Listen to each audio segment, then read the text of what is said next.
कठिन सी साधना है। जो व्यक्ति, जो समाज योग से और साधना से जितना विमुख होगा, वो समाज आत्मरक्षा के लिए कवच, दुर्ग और अस्त्रों और शस्त्रों के निर्माण हेतु सदैव विवश होगा। व्यक्ति के अंतर मन से शुभता जितनी ही क्षीण होती जाएगी, योग की अग्नि जितनी कम होती जाएगी, उसके जीवन में अंधकार की अग्नि भी उतनी ही प्रचंड होती जाएगी। समाज में ऐसे अभिमानी और अहंकारी व्यक्तियों की संख्या सदैव बढ़ती रहेगी। भक्त समाज में उतनी ही तीव्रता से युद्ध और अस्त्रों के अनुनाद की दिशा में अग्रसर होगा। किंतु पिताजी,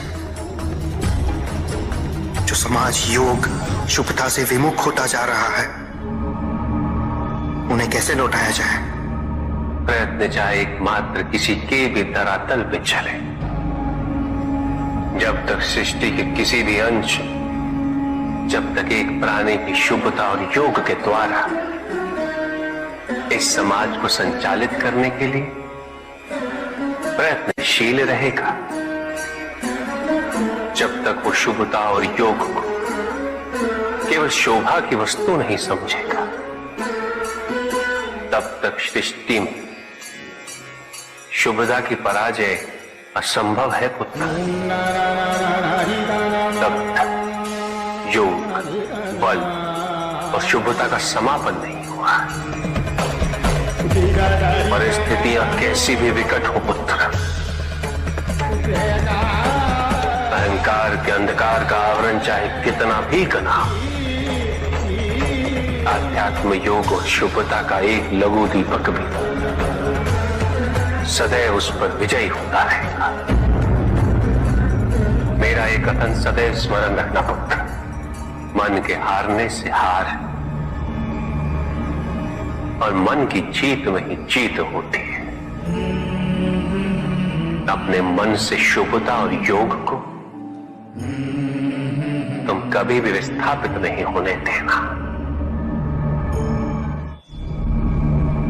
3 प्रकार के शरीर होते हैं, स्थूल, सूक्ष्म और कारण शरीर। स्थूल शरीर वो है जो हमारे अंग, उपअंग, जो प्रत्यक्ष, जिसे स्पर्श किया जा सकता है,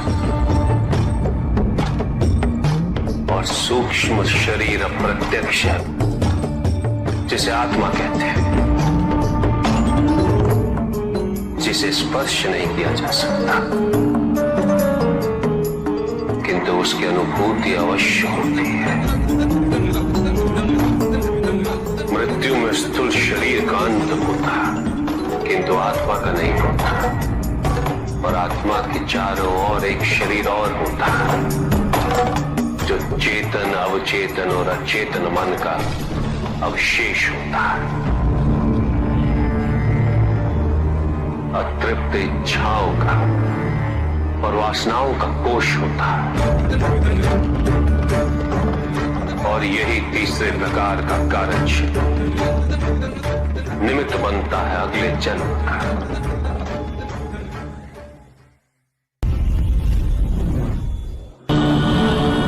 चहचहाने वाली चिड़ियों का गान हमेशा प्रसन्नता का गान नहीं होता। दुख, पीड़ा और मोह ये सब अलग नहीं है, एक समान। तुम्हारा मोह ही तुम्हारा दुख और तुम्हारे मोह का त्याग तुम्हें पूर्ण रूप से सुखी कर सकता है।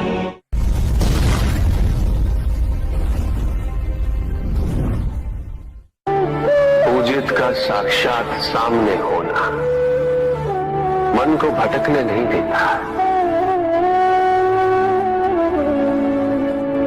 किंतु जो सच्चे भक्त हैं, भगवान तो उनके मन में, उनके हृदय में निवास करते हैं।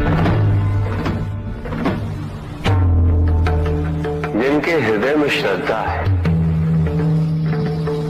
उनके लिए पूजा करने हेतु अपने आराध्य का साक्षात सामने होना अनिवार्य नहीं।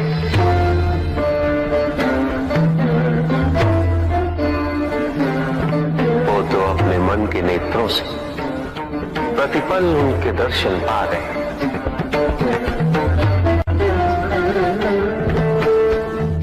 उनकी प्रत्येक अनुभूति में भगवान है।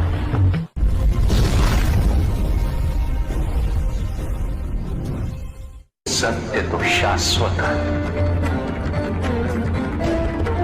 सत्य ही संसार में संतुष्टि और सुख का माध्यम है।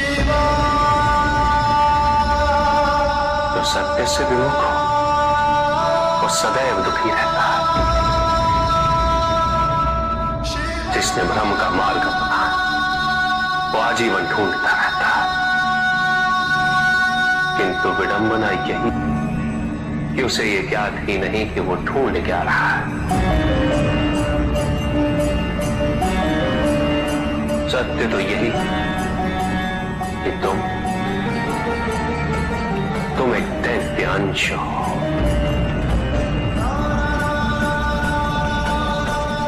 जन्मोपरांत तुम सबने अपने आप केवल मनुष्य मान लिया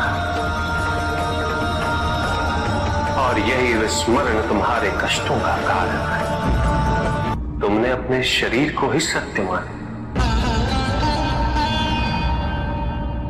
लोभ, भय, शंका, असुरक्षा, छल, इन सब को अपने जीवन का आधार बना लिया।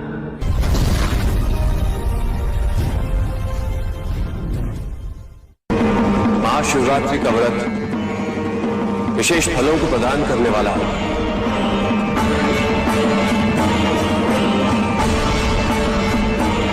इस व्रत को रखने से पुरुषों की सारी मनोकामनाएं पूरी हुई।